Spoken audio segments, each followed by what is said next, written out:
Kad smo bili mali, voleli smo slatkiše i nismo se svađali oko čokolada. Voleli smo sve ljude i nismo se delili. Voleli smo da živimo i znali smo da živimo. Želeli smo mnogo, a sigurno smo dobili najlepše uspomene. Ovo je minut za vreme Kad sam bio mali i još sasvim mladan. Kad smo bili mali. Kad smo bili mali tamo negde krajem 80-ih, možda i početkom 90-ih, voljeli smo da se igramo mnogo. I ceo vikend, zato što tada nismo išli u školu, normalno, bili smo na polju i igrali fudbal ili naravno lastiš ako smo devojčice. Mada je bilo i takvih dečaka. Sve u svemu voljeli smo i da se valjamo i da se prljamo i sve i svašta, ali znalo se, nedeljom dok roditelji gledaju dnevnik, mi se kupamo. Tako je, a nakon kupanja svi porodično ispred TV-a i gleda se omiljena serija. Naravno, to je bio Bolji život, poslednja serija emitovana u bivšoj Jugoslaviji. 30 godina je prošlo od ove serije, ceo januar je apsolutno u znaku tog jubileja. A kako su glumci gledali na tu seriju? Ja sam doduše dosta psihički se pripremao, pošto je ta ogromna popularnost došla ipak u nekim mojim zrelijim godinama. Znao sam šta će biti i šta će se dogoditi.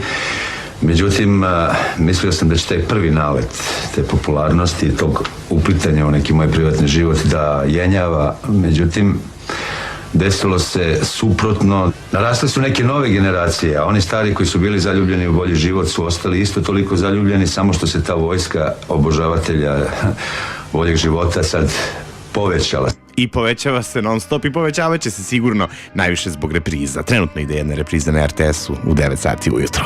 Pored Gige, Bolji život bio apsolutno nezamisliv bez Emice.